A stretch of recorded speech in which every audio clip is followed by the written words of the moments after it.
Tu es dans le plaisir, mais tu es toujours dans l'impatience. En fait. Et puis plus le temps passe, plus je me suis formé aussi en parallèle.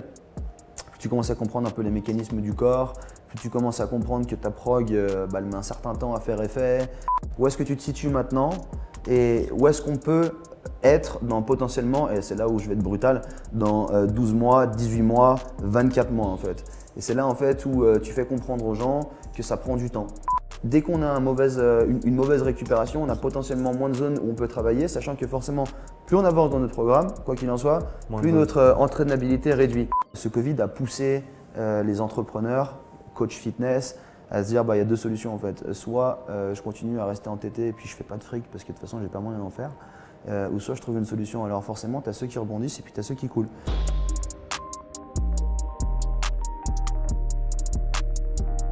Bienvenue dans ce nouvel épisode. Avant de commencer, je voudrais dire un grand merci à Moxy Monitor, notre sponsor pour le podcast.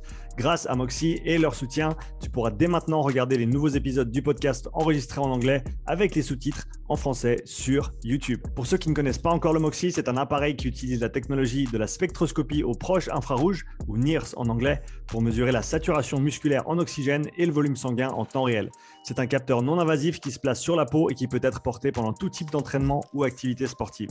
Les grimpeurs le portent sur leurs avant-bras, les joueurs de hockey sur la glace, les nageurs peuvent le porter dans l'eau. Je l'ai utilisé pour tester des joueurs de rugby, des athlètes de crossfit, des athlètes de sport d'endurance et bien plus. Le Moxy permet d'individualiser les périodes de travail et de repos, d'optimiser la charge de travail, les répétitions et les séries, d'identifier les seuils d'entraînement en temps réel et même de corriger les mouvements en fonction de ce que les données indiquent. Tu peux également utiliser le Moxy pour déterminer le facteur énergétique limitant d'un athlète ainsi que ses zones d'entraînement individuelles. Ce processus te permet ensuite de cibler le facteur limitant de l'athlète avec précision afin d'améliorer sa programmation, ses entraînements ainsi que ses performances. Tu peux afficher et collecter les données sur une montre Garmin et peux également coupler le Moxy avec d'autres outils de testing physiologique tels que les systèmes VO2 Master, Pnoe et Cosmed VO2. Le Moxy est un outil que j'utilise chaque semaine avec beaucoup de succès depuis plus d'un an et je le recommande vivement à tout coach, chercheur ou préparateur physique qui souhaite mieux comprendre et utiliser des données physiologiques dans le cadre de la santé, du fitness ou de la performance. Utilise le bon de réduction UPSIDE, UPSIDE, pour un rabais de 5% sur moxymonitor.com/shop. Et maintenant, le podcast. Bienvenue dans ce nouvel épisode du podcast. Aujourd'hui, épisode spécial, on se retrouve dans les locaux de The Coach à Versoix. Antoine, merci de nous accueillir. Merci à toi. Merci Kev, donc Kev Westprod pour tout ce qui est caméra, son, lumière. On est dans un environnement extrêmement professionnel ici pour ceux qui me suivent sur YouTube depuis un petit moment. Ça change un peu des zooms, ça fait plaisir. Le décor est super. Antoine, encore une fois, merci de m'accueillir ici. On a fait une petite vidéo ensemble, donc j'encourage tout le monde à aller voir. On le mettra en lien de toute façon dans la description du podcast, le lien vers ton Instagram et pour que les gens puissent aller voir ce qu'on a fait ensemble juste avant. Donc tu m'as posé quelques questions, c'était vraiment sympa. Maintenant, je vais arrêter de parler. Antoine, merci de participer au podcast et pour ceux qui ne te connaissent pas encore, est-ce que tu peux nous parler un petit peu de toi s'il te plaît? Qui es-tu et que fais-tu? Eh bien, écoutez, je m'appelle Antoine Pocot, du coup je suis coach spécialiste bodybuilding. Alors quand je dis bodybuilding, ça va être système d'entraînement, tout ce qui va être relatif au bodybuilding. J'ai suivi un parcours scolaire un peu chaotique, je suis un peu passé de partout. Commencé comme tout le monde par le circuit traditionnel donc en France, au lycée. J'ai quitté le lycée pour passer des A-levels, donc qui est l'équivalent d'un bac anglais en fait. Suite à quoi j'ai enchaîné sur j'ai commencé à travailler un petit peu, puis j'ai fait une licence TAPS ensuite derrière sur un bachelor, donc tout simplement pour les Suisses. Après, je me suis beaucoup documenté parce que je me suis rendu compte que ça ne correspondait pas forcément à ce que je voulais parce que passionate body depuis, je crois que j'ai fait ma première scène en 2016. Donc depuis 2016, où j'ai commencé à suivre des formations américaines, notamment la N1 School, N1 Education, qui est une très bonne formation qui va être pas forcément dépassée, mais assez cartésienne. On a catégorisé différents styles d'entraînement, alors qu'au final on se rend compte qu'on peut passer plus ou moins à travers tout ce qu'on a pu appeler entraînement neurologique, entraînement métabolique, tout ça. En fait, on s'aperçoit qu'on arrive quand même bien à mixer les stimuli. Donc en fait, je suis plutôt parti après de ce côté-là.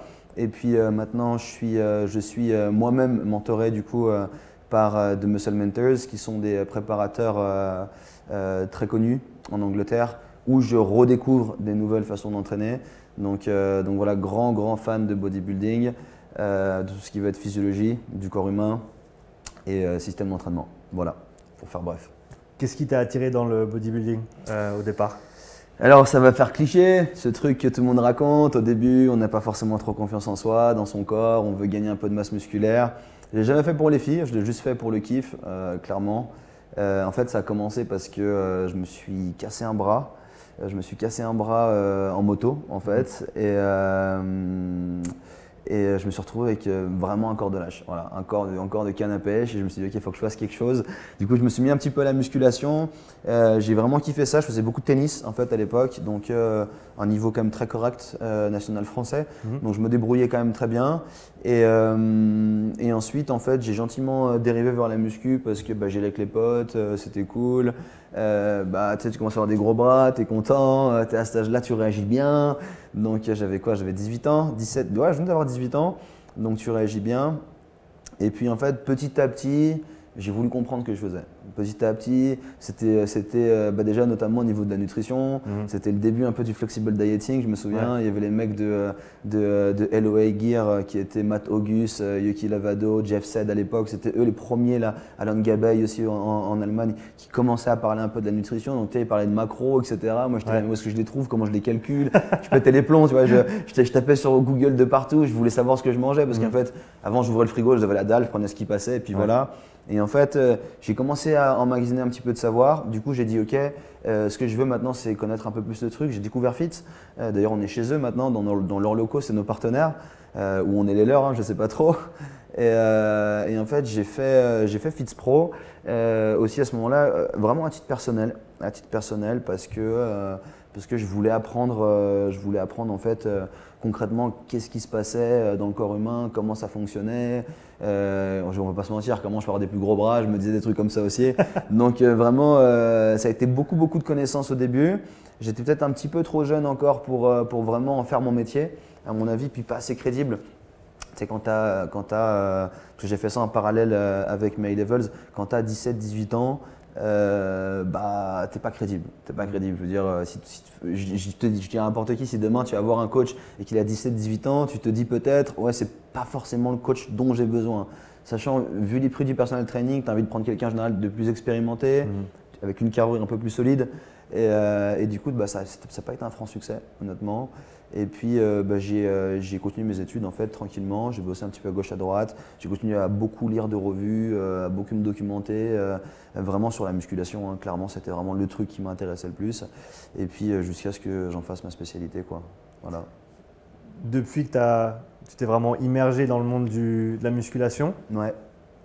Qu'est-ce qui a le plus changé pour toi dans ta façon dont tu entrevois cette discipline ou cet aspect, on va dire, du monde dans lequel on évolue, toi et moi? La patience. La patience, sans aucun doute. La patience, c'est-à-dire que, pour en revenir un petit peu à ces mecs-là à l'époque, les premiers qui parlaient du flexible dieting et des systèmes d'entraînement, il y a un mec que je suivais, j'étais fan de lui, il s'appelait Matt Auguste, et il disait « Entraînez-vous dur, suivez une programmation régulière, marquez tous vos entraînements dans un logbook et regardez-vous derrière 5 ans plus tard. Enfin, regardez en arrière 5 ans plus tard. » Je me suis dit, mais il est fou lui. Moi, je veux gonfler tout de suite, je veux être stock maintenant. Voilà, j'ai pas 5 ans devant moi en fait. Ouais. Et en fait, la première année, elle est dure parce que tu es toujours en train de te comparer, toujours en train de te dire, ah, mon pote, il va plus vite que moi, ou ah, je vais plus vite que mon pote. Donc, tu n'es jamais en fait vraiment t'es dans le plaisir, mais tu es toujours dans l'impatience. En fait. Et puis, plus le temps passe, plus je me suis formé aussi en parallèle. Plus tu commences à comprendre un peu les mécanismes du corps. Plus tu commences à comprendre que ta prog, elle met un certain temps à faire effet, plus tu commences à comprendre que tu as tout intérêt à traquer absolument tout ce que tu fais si tu veux vraiment être certain de continuellement progresser, hein, progressive overload, hein, de toute façon on va en parler. Et en fait, maintenant, tu vois, je me prépare pour une compétition, j'ai pris 1 an et demi d'avance. J'ai pris 1 an et demi d'avance parce que je sais que je dois repasser par plusieurs phases, au niveau de la nutrition, au niveau de l'entraînement, des deloads à des moments. Et je crois vraiment que c'est la patience qui, au fur et à mesure, pour ceux qui arrivent à rester dans le délire, hein, fait que tu restes sur du très très long terme. Est-ce qu'il y a certaines stratégies que toi tu as mis en place ou que tu utilises avec tes athlètes, tes clients dans ce cadre-là, dans le cadre de la patience, pour faire en sorte que ça se passe mieux et pour faire en sorte que tu puisses vraiment, comme tu l'as dit, tenir sur le long terme parce que c'est vraiment là où les résultats se passent. Je pense que d'un point de vue coaching, ça va être le suivi. Ça va être le suivi, c'est-à-dire que le coaché, entre guillemets, l'élève, le client, je ne sais pas comment vous voulez appeler ça, comment tu appelles ça, mais à partir du moment où il sent qu'il y a une présence, derrière, il y a un encadrement, la patience va avec. C'est-à-dire que c'est un travail de longue haleine où il faut mettre la personne à l'aise dans ce qu'elle est en train de faire, lui donner des objectifs sur du moyen et long terme. Alors je vais te parler de 6 mois, 9 mois, 12 mois, tu l'emmènes en fait sur déjà quelque chose qui n'est pas forcément dans 3 semaines ou dans 1 mois ou 2, parce que en fait, tu veux lui faire comprendre que ça prend du temps. Et ensuite derrière, c'est être régulièrement présent. Nous, avec The Coach, on a monté notre plateforme où on a un système de suivi vidéo hebdomadaire. C'est-à-dire que hebdomadaire, sur une consultation vidéo, on vient en fait, traquer tes données. Donc on incite réellement les gens à nous mettre des données. Et en fait, nous derrière, on joue le jeu en fait, vraiment avec eux. C'est-à-dire qu'on analyse leurs données et en fait, on leur montre qu'on est là. Et du coup, en fait, c'est vraiment comme si c'est un puzzle que tu remplis. Et en fait, tu t'aperçois que tu le remplis bien et on te dit ok, c'est cool, c'est bien et on te redonne des pièces en fait au fur et à mesure. Et du coup, l'idée c'est surtout de se dire que, je pense que la technique c'est de se dire d'être présent absolument tout le temps derrière le client. Et d'ailleurs, c'est nous chez The Coach, c'est notre pilier. Notre pilier numéro 1, c'est accompagnement, éducation et on dit toujours un coach dans votre poche parce qu'on a une application maintenant. Et du coup, en fait, montrer qu'on est derrière les gens pour leur dire ok, on va y arriver ensemble, ça va mettre du temps, mais on va le scaler de manière très claire et on fera des bilans, des assessments de manière très claire pour qu'en fait tu comprennes, toi le client, que tu es en train de progresser. Pour quelqu'un qui souhaite progresser, peut-être qu'il ne travaille peut-être pas encore avec vous, mais qui veut s'assurer que sur le moyen long terme, il puisse vraiment quantifier ce qui se passe. Tu as parlé de différentes métriques que vous regardez. Est-ce qu'il y en a certains que tu pourrais partager en termes, quels sont les plus importants d'après toi pour quelqu'un qui se focaliserait sur l'aspect musculation? Qu'est-ce que tu vas suivre dans le temps pour t'assurer que tout va dans le bon sens et à quel moment tu changes quelque chose basé sur la base d'une de ces données? Ok, alors là on va rentrer dans le complexe. Pour faire déjà simple, dans un premier temps, tu as forcément la composition corporelle. C'est-à-dire que de manière générale, quand on récupère un petit peu les gens, on leur fait leurs calculs métaboliques, on essaie de voir un petit peu où est-ce qu'ils en sont. Quand on redistribue et qu'on rechange un petit peu les macros, les 4, 6, 8 premières semaines, il y a clairement une redistribution au niveau de la masse corporelle, donc ça change. Donc même si le poids ne drop pas énormément, souvent le physique c'est autre chose totalement. Vous utilisez les photos, vous faites… alors on a des check-in évidemment before-after qu'on demande régulièrement toutes les semaines. Donc il y a une notification qui tombe dans ton app, tu ne peux pas la rater. C'est en 2022 bientôt, on a tous un iPhone collé, agrafé dans la main. Donc t'inquiète qu'on sait que tu l'as vu et tu ne peux pas nous échapper. Donc de toute façon, on t'enverra un message le lundi en disant où est-ce qu'elle est. Donc il y a évidemment tout ce qui va être photo. Après derrière, on a toutes ces métriques pour ceux qui veulent venir directement chez nous. On sert d'un biodie expert, où on va avoir forcément tout ce qui va être masse grasse, masse musculaire, qui est une donnée qui va être aussi très intéressante.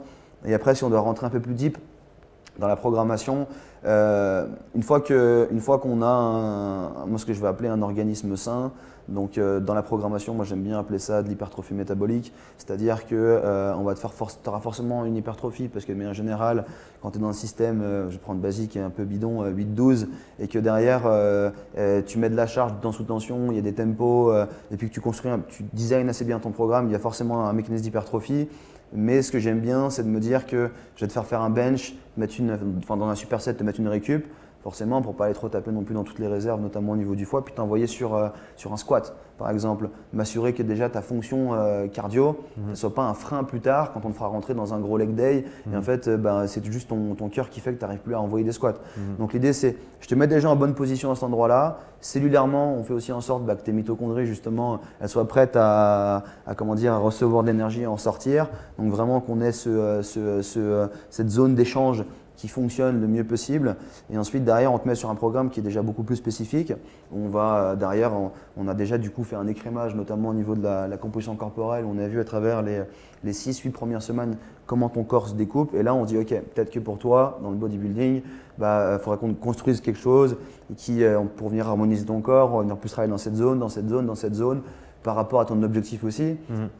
des mecs qui viennent voir pour de la compète, je veux faire classique. Bon, on sait que tu veux faire classique, il va te falloir des quads, il va te falloir un dos bien épais.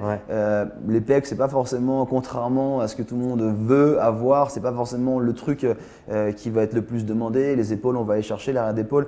En fait, et du coup, on se dit, ok, maintenant, il va falloir qu'on se scale ça. Où est-ce que tu te situes maintenant et où est-ce qu'on peut être dans potentiellement, et c'est là où je vais être brutal, dans 12 mois, 18 mois, 24 mois en fait. Et c'est là en fait où tu fais comprendre aux gens que ça prend du temps.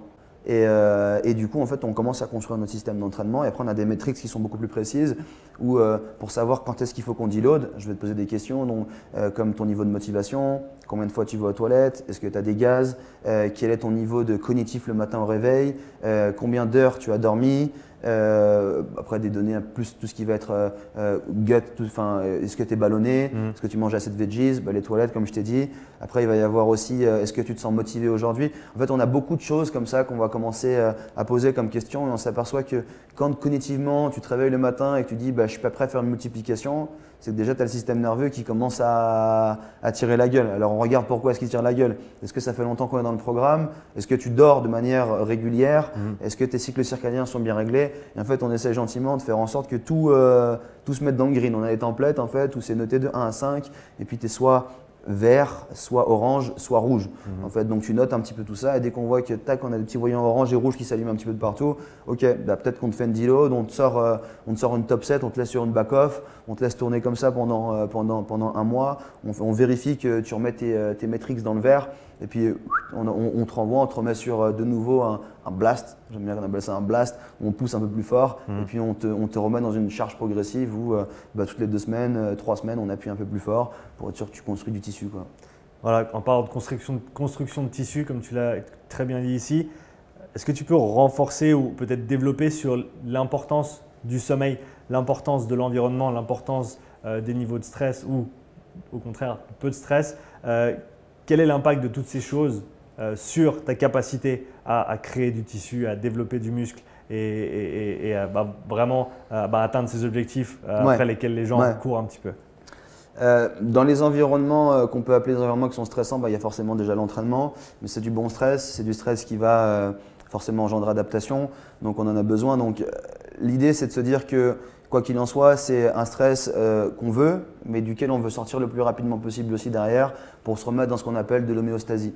Donc c'est-à-dire de se retrouver dans un état où on n'a pas une prédominance au cortisol.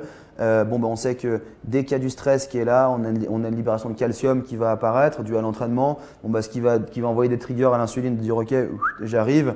Donc déjà, il faut se feed, il faut manger. Ça va être important de venir apporter quelque chose. Alors, c'est pas important se blinder le bide juste après un entraînement. Si péri-workout a déjà des nutriments qui sont disponibles, on a une facilité normalement à venir faire redescendre les niveaux de stress. Si on a vraiment des carbs, des glucides aux alentours, avec des protéines évidemment, mais des carbs aux alentours de ton entraînement, ça aide déjà directement à faire redescendre un petit peu ces niveaux de stress. Donc très très simple, mais quand on a des gens qui viennent pousser par exemple dans des sèches pour monter sur scène, faut qu'à un moment donné, il faut qu'on les réduise parce qu'on a besoin de venir tirer un petit peu.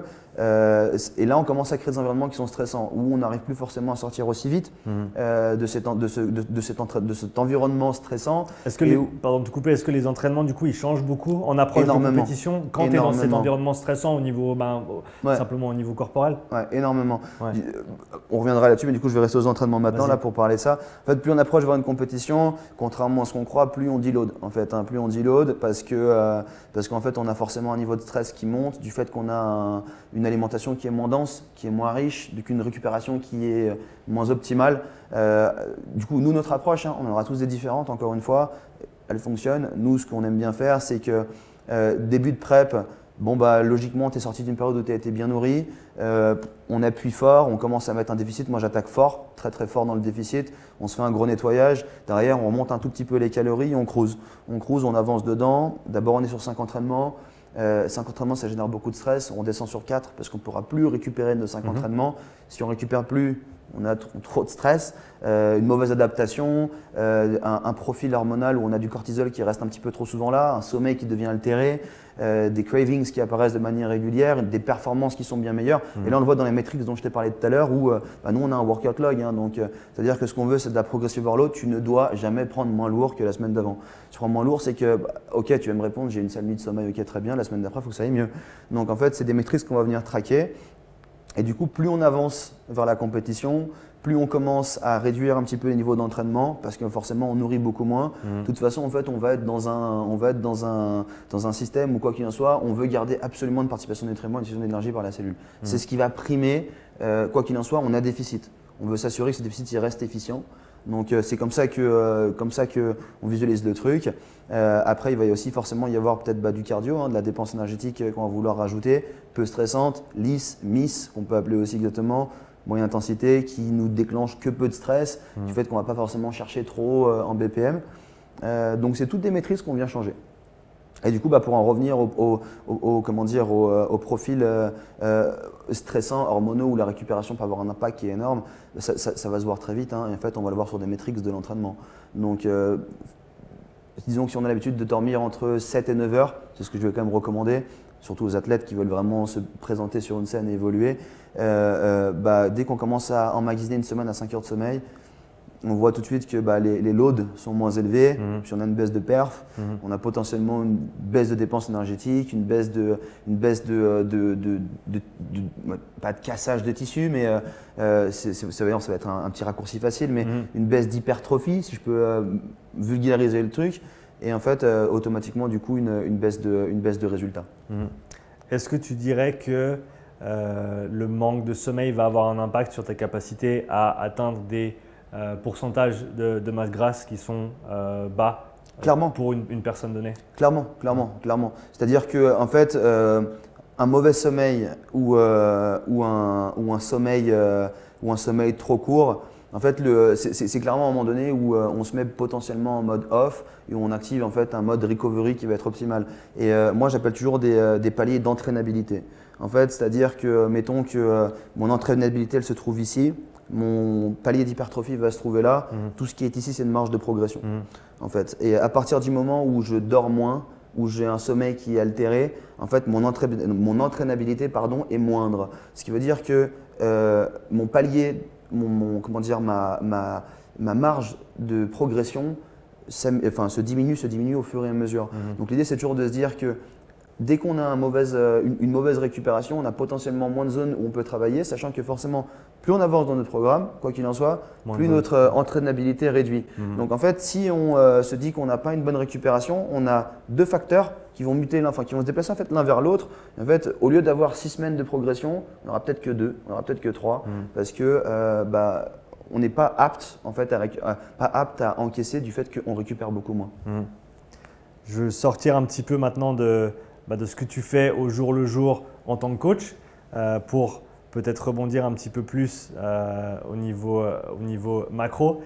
Toi, en tant que coach, avec ton collaborateur, avec les gens autour de toi avec qui tu travailles, est-ce que tu pourrais parler de peut-être l'évolution de l'industrie locale au niveau fitness que tu as pu peut-être voir sur les 5-10 dernières années? Ouais, je pense que pour revenir déjà un petit peu à Covid, je pense que le Covid a brutalisé énormément de choses, a tout retourné et ça a fait beaucoup de bien un petit peu à ce milieu où en fait on avait des gros monstres qui étaient bien installés. Alors je parlais notamment dans le bassin lémanique comme Harmony, comme Let's Go, qui étaient bien installés avec des modèles économiques où tu viens, tu prends ton abonnement, tu t'entraînes 3-4 fois, après tu ne reviens plus trop, tu continues à faire de l'argent comme ça et qui ne laissait pas forcément beaucoup d'oxygène au studio, entre guillemets. Puis petit à petit, alors, moi c'est marrant, je le vois un peu comme Facebook. Tu sais, au début Facebook, le mot-clé c'était Connect People et après c'était Create Community. Ouais. Ça a changé un petit peu.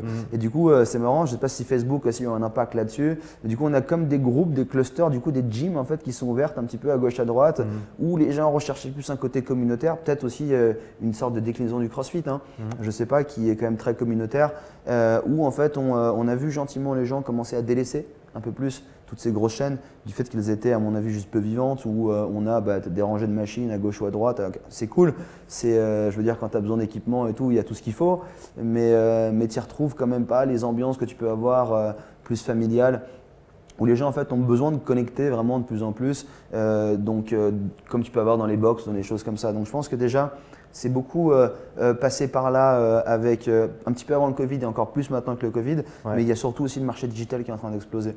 C'est un marché d'ailleurs sur lequel nous on s'est positionné de manière très forte, où on a envie de pousser beaucoup là-dessus. On a la chance d'avoir maintenant des applications et des systèmes qui font qu'on arrive à avoir des résultats absolument géniaux grâce au digital. Et du coup, en fait, ce Covid a poussé les entrepreneurs, coach fitness, à se dire il y a deux solutions en fait. Soit je continue à rester entêté et puis je ne fais pas de fric parce que de toute façon, je n'ai pas moyen d'en faire. Ou soit je trouve une solution. Alors forcément, tu as ceux qui rebondissent et puis tu as ceux qui coulent. Et je trouve qu'il y a une fracture qui s'est faite en fait avec le Covid entre les bons et les moins bons. C'est-à-dire que tu as les moins bons qui faisaient quelques heures par semaine qui sont réorientés vers quelque chose d'autre en fait parce qu'ils avaient juste plus de sous du coaching et puis qui sont peut-être repartis dans d'autres branches de métier. Et puis tu as les bons, ceux qui ont eu les reins solides en fait qui ont récupéré les élèves des moins bons. Donc ils sont encore plus strong maintenant. Donc je pense que pour les nouveaux arrivants, c'est plus compliqué. Parce qu'on a des têtes de gondole qui sont bien installées, surtout à Genève, qui est une petite région. On a quand même quelques coachs influents qui aspirent, qui pompent, c'est comme ça. Et puis tu en as d'autres derrière, attention, il y en a beaucoup aussi qui font quand même bien leur business, mais qui le font différemment.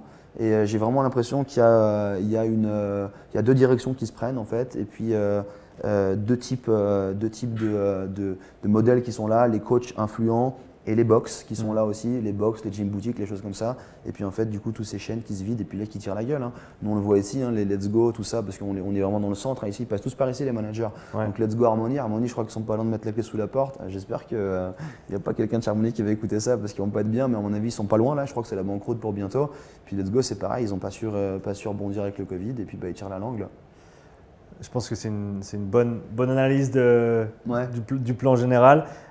Justement pour les coachs qui peut-être nous écoutent, qui débutent ou qui vont se lancer, qui sont en train de se former et qui souhaitent venir dans ce milieu, qui sont pleins de passion, plein d'engouement, est-ce que tu aurais des conseils à leur donner pour réussir? Premier conseil, il faut s'accrocher et patience parce que je pense que c'est un métier qui paye sur le long terme. En fait, comme l'entraînement. C'est comme l'entraînement, ça se rejoint, mais c'est bien, c'est la même branche. Mais tu sais, j'avais lu, je ne sais plus c'était pas The 7 Habits of Successful People. Je ne sais plus si c'était là que je l'avais lu ou ailleurs. Non, c'était peut-être ailleurs, où en fait on disait qu'un entrepreneur, il lui faut 7 ans pour solidifier son business. Et cette métrique, je ne sais pas trop d'où est-ce qu'elle sort, mais je pense que c'est vrai. Je pense que tu as 2 ans, 3 ans où tu ponces. Où c'est de l'artisanat, où tu prends un peu à gauche à droite, tu as un deuxième taf. Tu vois. Et après, je pense que passé 3 ans, ça y est, tu peux te dire ok, je me lance vraiment à 100%, mais tu ponces toujours parce que du coup, tu n'as pas le deuxième taf pour assurer. Tu as un peu de clients, mais tu en as qui partent, tu en as qui reviennent. Il y a des mois, putain, tu t'en la gueule, tu n'es pas bien, tu transpires. Et puis, quand tu arrives vers 5 ans, normalement, tu commences à te stabiliser bien. C'est-à-dire que tu as un beau client qui a déjà parlé autour de lui, c'est le bouche à oreille qui s'est fait. Et ça se passe bien, et parce que même quand on a qui partent en vacances ou que tu pars en vacances, tu n'as pas trop d'appel d'air parce que de toute façon tu génères du revenu, puis après tu es vraiment très stable. Donc je dirais patience. Deuxièmement, je dirais spécialisez-vous parce qu'on a toujours besoin d'experts. On a toujours besoin d'experts. Et nous, c'est la direction encore une fois qu'on a prise, c'est-à-dire que on est peut-être cher. Alors cher, ça veut tout et rien dire, encore une fois, c'est pareil, c'est à quel point tu en as envie, qu'est-ce que tu as besoin, quel est ton besoin, est-ce qu'on va y répondre oui ou non. On est peut-être cher, mais ce qu'on fait, on le fait très bien. C'est-à-dire qu'on le fait très bien et je te dirais que si tu n'as pas de résultat, je te rembourse. Je te garantis, je te remets l'argent sur la table parce que je sais que ça va marcher. Ça t'est déjà arrivé de devoir rembourser quelqu'un parce qu'ils n'étaient pas satisfaits? Jamais. Pas satisfaits, oui, mais on les a mis devant leur vérité, c'est-à-dire que on a des métriques, encore une fois, qu'on traque, on a tout mis en place. Pour que si jamais tu files pas droit, tu vois que tu files pas droit et qu'on puisse te montrer que tu n'as pas filé droit. En fait, c'est-à-dire que nous, on a du taf, mais toi, tu as du taf aussi envers nous. Si tu ne fais pas ton taf, on ne pourra pas le faire à ta place. C'est ça. Donc nous, on a mis ça en place. Donc, être patient, je dirais. Deuxièmement, du coup, se spécialiser. C'est une direction que j'ai prise, elle n'est pas obligatoire, mais je pense que c'est une bonne chose. Et ensuite, se digitaliser. On est en 2022. Digitalisez-vous parce que Quand je te parlais des départs en vacances et des choses comme ça, bah quand tu n'es pas là, que tu pars 2-3 semaines en vacances et puis que tes clients ils partent 2-3 semaines en vacances après, ça te fait un mois d'appel d'air.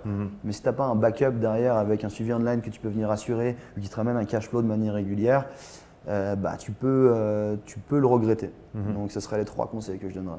Super, bah, écoute Antoine, je veux te remercier pour merci à toi. Cette interview. C'était vraiment chouette de pouvoir parler avec toi encore une fois. Merci Kev pour la super production. Merci de nous accueillir dans tes locaux. Avec plaisir. Si les gens veulent peut-être en savoir un petit peu plus sur toi, suivre ton travail, où est-ce qu'on peut te retrouver en ligne? Sur Instagram, sur YouTube bientôt, on essaie de se mettre sur YouTube, mais c'est un peu tricky. Mais en tout cas sur Instagram, Facebook, directement chez FitzPro. Je pense que beaucoup de gens savent où est FitzPro. Et puis plateforme, site internet, WhatsApp. Mais ça après c'est plus pour ceux qui arrivent à trouver le numéro, mais il est sur Insta. Donc voilà. Super, merci à toi. Écoute, merci à toi Sean. Merci d'avoir écouté cet épisode. Si tu souhaites soutenir le podcast, prends quelques instants pour laisser un témoignage écrit et 5 étoiles sur l'application Apple Podcast. Si tu veux revoir cet épisode, tu retrouveras l'enregistrement vidéo complet sur ma chaîne YouTube. Tu y trouveras également des centaines d'heures de contenu gratuit, tous mes podcasts, mes pensées du jour, mes présentations structurées et bien plus. Donc n'attends pas, abonne-toi et je te dis à tout bientôt pour le prochain épisode. Allez, ciao!